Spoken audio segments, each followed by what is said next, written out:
3D platformers were replaced by realism, guns and things like this.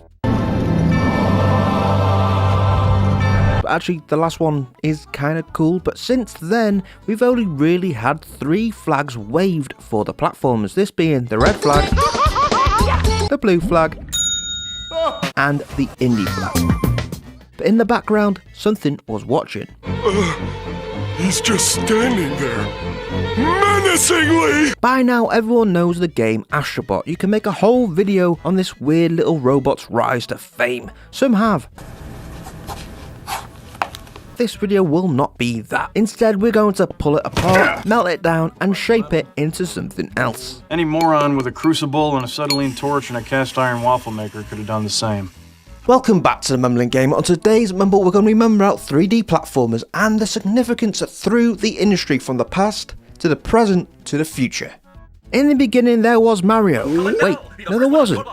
In the beginning there was actually...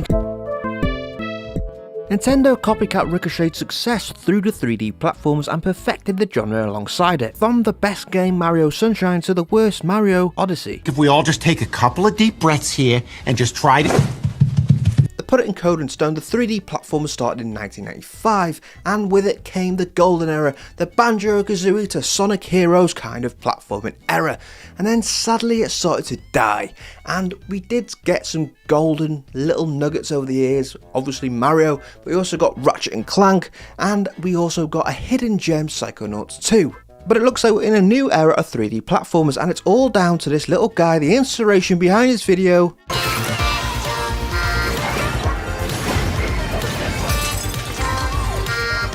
There is a reason why in Mario 64 even in 2025 makes me feel like this.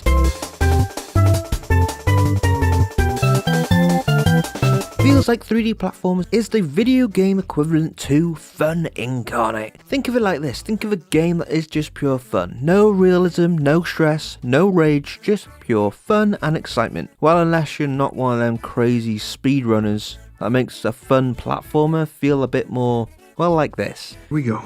Focus. Speed. I am speed. 1 winner. 42 losers. But we will get to the devil in the details. It's weird when I think of this. When I look deep down into my backlog, I look into my mind and see...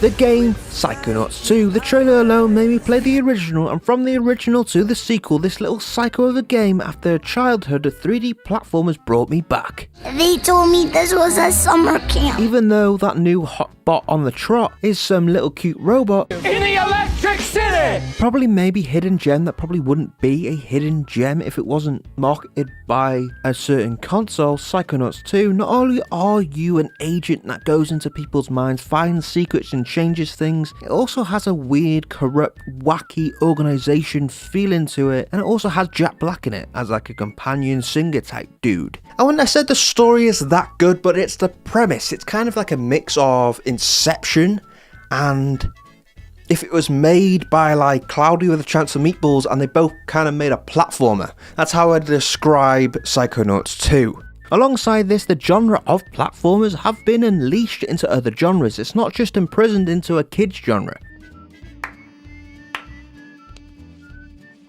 With it also being introduced to add more movement in games, let's take a leap down to hell for a minute. Even though killing demons is fun, I can't get my sleep without killing at least 5 a day, but the addition of the Beast of Doom guy jumping around like Mario is additional fun.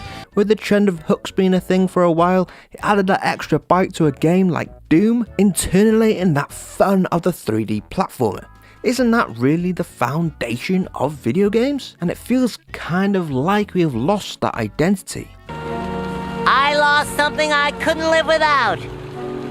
My identity. I could make a whole video on the identity of video games today.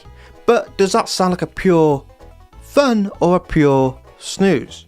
Actually, you comment below, you choose. Comment below if you would want to see a video about the video game identity. And when you're down there, make sure to support the channel by clicking the links and like and subscribe, obviously.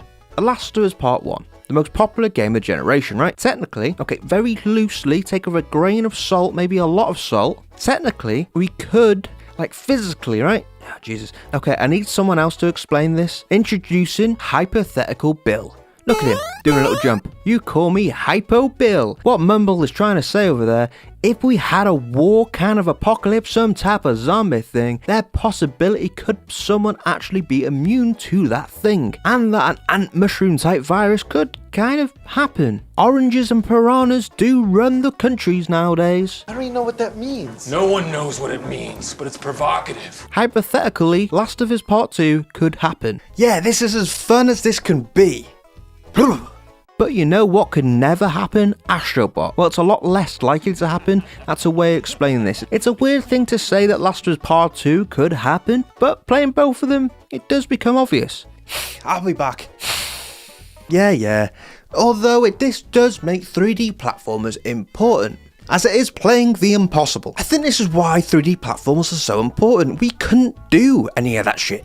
I am that story guy as well. Astro Bot is a slightly struggle for me at times due to the lack of story, but there are other platformers weirdly lately what I've played. Epic Mickey Rebrushed, not the greatest, but the story and the feeling of that game is special, and like Astro Bot, a impossibility. The return of 3D platforms is so important to the industry as we keep these playful feelings alive in every genre and the industry. I've done enough videos on the death and survival to say that realism is one of the spears in the back of the video game industry. It feels like the 3D platformers is the completely opposite to the realism of the video games today. It feels like it needs to be part of every kind of console catalog. These impossibilities in 3D platformers make them feel like the foundation, and we have so many huge IPs what are in that genre that have been forgotten or at least on the edge of limbo. Hey, look at me. Hey, no, look at me. Come on, look at me. Xbox, do it. Okay? Xbox, just do it. Look, no, don't look away. Don't look over there. You're not everywhere. Do it here. Do it. Just do it right now. Make it. The fact it can be all boiled down to the fact we can't double jump, but I think it's a bit more important to the industry than just that. After playing so many games, you can weirdly have a feel of how long that jump was worked on. Take Hat in Time for example. It's an amazing platformer game that feels like the jump was worked on for months, even it could be years. It could be years. When you play that game, that jump just feels right. This was obviously kind of cemented in Mario, even though everything in a game is tweaked to make it feel like that game feel that people mention so much. There's nothing more perfect as a jump in a platforming game. I don't think there's anything like it in the gaming world, making it feel, well, important. If it's perfect, you can jump around in an empty world and have fun for like a couple of minutes. There's a reason why there's so many retro games that still feel polished, aged like a fine plum of wine. Maybe it's a bad example, but recently a video I made on Conker's Bad Fur Day, a game that popped up on my radar recently. That's what she said. That's what who said. I never know. And for a game that's more than 20 years old, it's still fun. A bit outdated, but fun. And everyone remembers Banjo-Kazooie. Maybe it's just me missing the rare games 3D platformers. I think it could just do really well in the industry today. But there are so many now asking for these smaller games with smaller budgets, and 3D platformers is literally prime for the picking with IPs as far as eyes could see. Another thing before we wrap up this video, what you should probably recommend to a friend before they actually turn off the console for the last time. Come on, hurry up. Recommend this important video to a friend. Do it! This is where we dive a little bit deeper, where these games become a little bit important, where the communities rise, making it even more, maybe even more important than Spider-Man 2. No, it can't be more important than that. No, that's too far. More important than Death Stranding. Yeah, definitely more important than Death Stranding. When you look at a game in general, the groups they build, it's mainly through online play, right? Though Marvel Rivals is the hot stone at the minute, or more like a thing,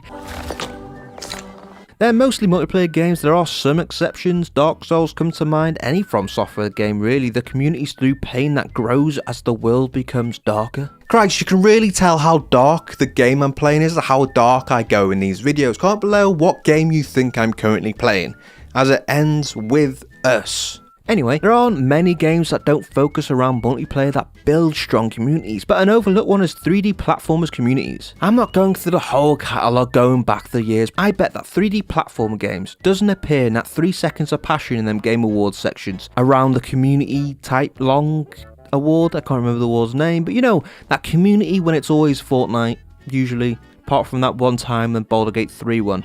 I never see a 3D platforming game in that genre what has about 3 seconds. Even though it's possible they may have some of the best. However, it's time to return to the devil in the details, the platform and speedrunners, the game cheaters, the hot potatoes, the hot rod snails with... Sometimes I'll start a sentence, and I don't even know where it's going. I just hope I find it along the way.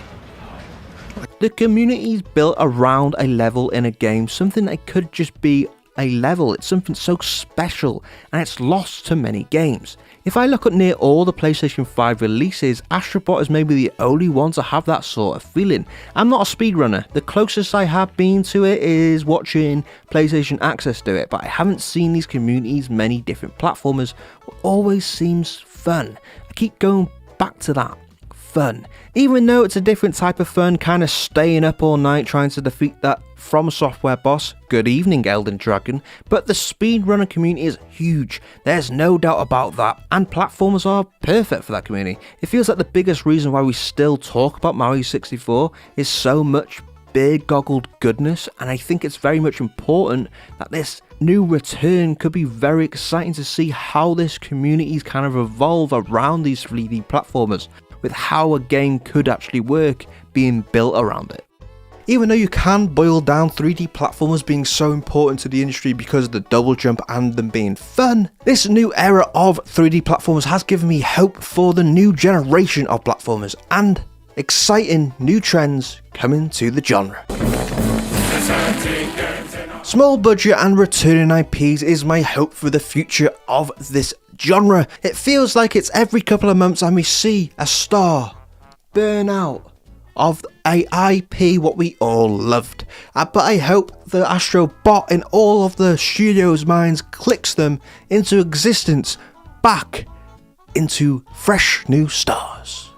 Xbox, please do something with the platforming gods you have there. Toy for Bob are hopefully going to maybe make the next big platforming game.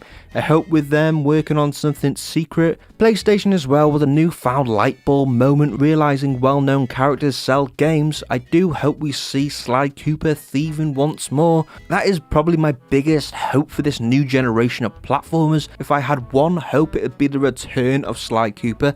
I would personally kill Banjo and Kazooie myself to make that happen. Also, on a more evil note, I want more horror game kind of platformers, like Alice in Wonderland, as I don't think that game would ever happen now because of legal blah blah blah. I think it's generally impossible, but I want something at least similar to that.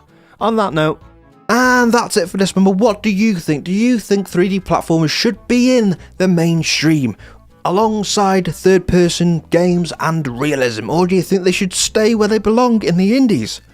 What do you think? I think they should be hitting mainstream nowadays. They're fun, they're exciting, and they can do really enough anything with them. Comment below your thoughts, and I will see you on the next Mumble. You think you can just kick me out? I'll be the head of the hypothetical table, because I am not real. I'll be back.